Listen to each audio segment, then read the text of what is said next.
അസ്സലാമലൈക്കും. എൻ്റെ പേര് റിസ്വാന.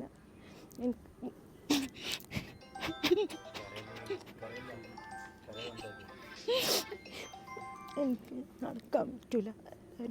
എല്ലാവരും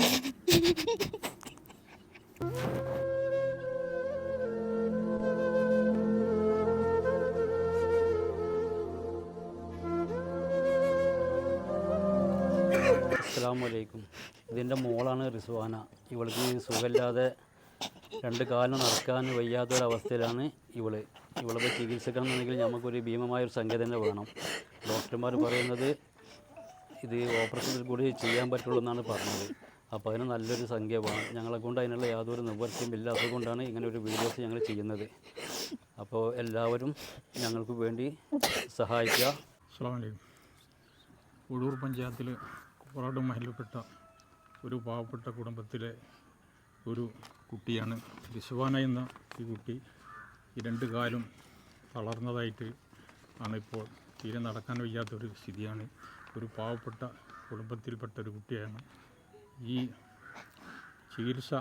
ഇതിനെ ചികിത്സ ചെയ്യുകയാണെങ്കിൽ ഇത് രക്ഷപ്പെടുത്താൻ സാധിക്കുമെന്ന് ഡോക്ടർമാർ വരെ പറഞ്ഞിട്ടുണ്ട്. അതിന് നല്ല ഭീമമായ ഒരു സംഖ്യ ചിലവാകും. അതിന് ഈ കുടുംബത്തിന് താങ്ങാൻ കഴിയാത്ത സ്ഥിതിക്ക് ഞങ്ങളുടെ മഹലിൽ ഒരു കൂട്ടായ്മ രൂപീകരിക്കുകയും നിങ്ങളെ എല്ലാവരെയും സന്മനസ്സുള്ള എല്ലാവരെയും ഞങ്ങൾ ഇതിനോട് സഹകരിക്കുവാൻ വേണ്ടി ഞങ്ങൾ അപേക്ഷിക്കുകയാണ്. ഈ പാവപ്പെട്ട കുടുംബത്തെ രക്ഷിക്കാൻ അള്ളാഹു അതിനുള്ള തക്കതായ പ്രതിഫലം നിങ്ങൾക്ക് എല്ലാവർക്കും നൽകുമാറട്ടെ എന്ന് ഞാൻ പറഞ്ഞുകൊണ്ട് ഈ മഹലിൻ്റെ ഒരു ഉത്തരവാദിത്തപ്പെട്ട ഭാരവാഹിയാണ്. ഞങ്ങൾ ഈ പഞ്ചായത്തിലെ സ്റ്റാൻഡിംഗ് കമ്മിറ്റി ചെയർമാനും അസ്കറും മെമ്പർമാരും എല്ലാ മഹലിൽപ്പെട്ട എല്ലാ ഉത്തരവാദിത്തപ്പെട്ട ഭാരവാഹികളും ഈ സദസ്സിൽ ഉണ്ട്. അപ്പോൾ അതുകൊണ്ട് നിങ്ങൾ കഴിയുന്ന നിലയ്ക്ക് എല്ലാ പരമാവധി ഞങ്ങളുടെ സഹായം ഞങ്ങൾ അഭ്യർത്ഥിക്കുന്നു. അസ്സലാമലൈക്കും ഫ്രണ്ട്സ്, ബുള്ളറ്റുമാരുമാണ്. ഞാനിപ്പോൾ ഉള്ളത് ഓഴൂർ കോറാട് കൊടിഞ്ഞിക്കടുത്ത് മലപ്പുറം ജില്ലയിലാണ്. എൻ്റെ മോളെ വാക്കുകൾ നിങ്ങൾ കേട്ട് പള്ളി സെക്രട്ടറി, ഖത്തീബ്, പഞ്ചായത്ത് മെമ്പർ, കാര്യങ്ങളൊക്കെ ഈ നാട്ടുകാരായിട്ടുള്ള ആളുകളെല്ലാവരും കൂടിയിട്ടുണ്ട് ഈ ഒരു മോക്ക് വേണ്ടിയിട്ട്. പ്രേക്ഷകരായിട്ടുള്ള നിങ്ങൾ ഈ മോക്ക് പിച്ച് വെച്ച് നടക്കാനൊരാഗ്രഹമുണ്ട്. പിതാവാണ് നമ്മളെ കൂടെ ഉള്ളത്. സാമ്പത്തികമായിട്ട് വീടൊക്കെ നിങ്ങൾക്ക് ബാക്കിൽ കാണാൻ പറ്റുന്നുണ്ടാവും. 20 ലക്ഷം രൂപ അല്ലേ? 20 ലക്ഷം രൂപയാണ് ഹോസ്പിറ്റലിൽ നിന്ന് വന്നിട്ടുള്ളത്. അത് 2-3 ഘട്ടങ്ങളിലായിട്ടാണ് ഓപ്പറേഷൻ പറഞ്ഞിട്ടുള്ളത്. അതുകൊണ്ട് റിസ്വാനക്ക് 21 വയസ്സായിട്ടുണ്ട്. ഇതുവരെ ഒന്നും നടക്കാൻ സാധിച്ചിട്ടില്ല. പ്രേക്ഷകരായിട്ടുള്ള നിങ്ങൾ നമ്മളൊക്കെ ഓടിച്ചാടി നടക്കുന്നവരാണ്. നിങ്ങളാൽ കഴിയുന്ന ചെറുതും വലുതുമായിട്ടുള്ള സംഖ്യകളാണെങ്കിൽ നിങ്ങളൊന്ന് മോളെ ഈ കരച്ചിൽ കണ്ടിട്ട് ഒന്ന് സഹായിക്കണം എന്നുള്ളത് ദീനുൽ ഇസ്ലാമിൻ്റെ പേരിലും വളരെ ദയനീയമായിട്ട് വളരെ വിനയത്തോടെ അഭ്യർത്ഥിക്കുകയാണ്. ഇൻഷാ അല്ലാഹ്.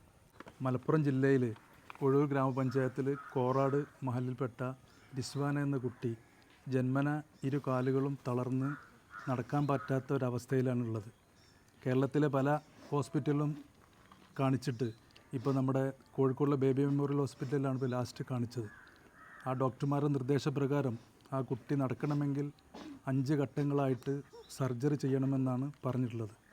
അതിൻ്റെ ഭാഗമായിട്ടാണ് ഈ കുടുംബത്തെ സഹായിക്കുന്നതിന് വേണ്ടിയിട്ട് കോറാടിലെ മഹലിലെ മുഴുവൻ ആളുകളും എല്ലാവരും യോജിച്ചുകൊണ്ട് ഇത്തരത്തിലൊരു വീഡിയോ ഞങ്ങൾ ചെയ്യുന്നത്. ആ കുട്ടിയുടെ ഒരു ആഗ്രഹമാണ് ഒന്ന് നടക്കുക എന്നുള്ളത്. ആ ആഗ്രഹം സഫലീകരിക്കുന്നതിന് വേണ്ടിയിട്ടാണ് ഇത്തരത്തിൽ ഞങ്ങൾ സംഘടിപ്പിച്ചുള്ളത്.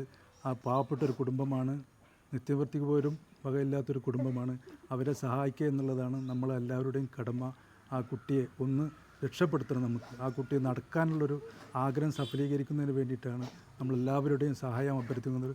പലത്തുള്ളി പെരുവെള്ളം എന്ന പോലെ എല്ലാവരെയും അകമഴിഞ്ഞ് ഈ കുട്ടിയെ സഹായിക്കണമെന്ന് അഭ്യർത്ഥിക്കുകയാണ്. അസ്സലാമു അലൈക്കും വറഹ്മത്തുള്ളാഹി വബറകാതുഹു. പ്രിയമുള്ള സഹോദരന്മാരെ, വിഷയങ്ങളെ സംബന്ധിച്ചുകൊണ്ടൊക്കെ നമ്മുടെ മഹല്ല് പ്രസിഡന്റ് ബഹുമാനപ്പെട്ട പോക്കരാജി അവറുകളും നമ്മുടെ പഞ്ചായത്തിൻ്റെ മെമ്പറും കൂടിയായ ബഹുമാനപ്പെട്ട അഷ്കർ കോറാട് അവറുകളും വിശദമായി വിശദീകരിച്ചിട്ടുണ്ട്. ഈ കുടുംബത്തിൻ്റെ അവസ്ഥ നിത്യജീവിതത്തിന് പോലും വകയില്ലാതെ വളരെ പ്രയാസപ്പെടുന്നൊരവസ്ഥയിലാണ്. ഈ കുട്ടിയുമായി കൊണ്ട് ഒരുപാട് ഹോസ്പിറ്റലിലൊക്കെ കയറിയിറങ്ങി ഒരുപാട് ചികിത്സകൾ നടത്തി. എന്നിട്ടൊന്നും അവരുദ്ദേശിച്ചത് പോലത്തെ ഒരു അവസ്ഥയിൽ എത്തിയിട്ടില്ല. ഇപ്പോൾ കോഴിക്കോട് ബേബി ഹോസ്പിറ്റലിലെ ഡോക്ടർമാരുടെ നിർദ്ദേശപ്രകാരം 20 ലക്ഷം രൂപയോളം ഇതിന് ചിലവ് വരുന്നുണ്ടെന്നാണ് അവർ പറയുന്നത്. അത് ഈ കുടുംബത്തിന് താങ്ങുന്നതിന് അപ്പുറമാണ്. അതുകൊണ്ട് ഈ വീഡിയോ കാണുന്ന എല്ലാവരും നല്ല മനസ്സുദ്ദേശിച്ചുകൊണ്ട് ഈ പാവപ്പെട്ട കുട്ടിയെ, ഈ കുടുംബത്തിനെ സഹായിക്കണമെന്ന് നിങ്ങളോടൊക്കെ ഈ മഹലിൻ്റെ ഒരു ഖതീബ് എന്ന നിലയ്ക്ക് നിങ്ങളോടൊക്കെ ആവശ്യപ്പെടുകയാണ്. അല്ലാഹു സുബ്ഹാനഹു തആല ഈ കുടുംബത്തിനെ സഹായിക്കുന്നവർക്കൊക്കെ ഖൈറും ബറക്കത്തും നൽകുമാറാവട്ടെ. എല്ലാവിധ ആഫത്ത് ബലാ മുസീബത്തിൽ നിന്നും അല്ലാഹു നമ്മെ എല്ലാവരെയും കാത്തുരക്ഷിക്കുമാറാവട്ടെ.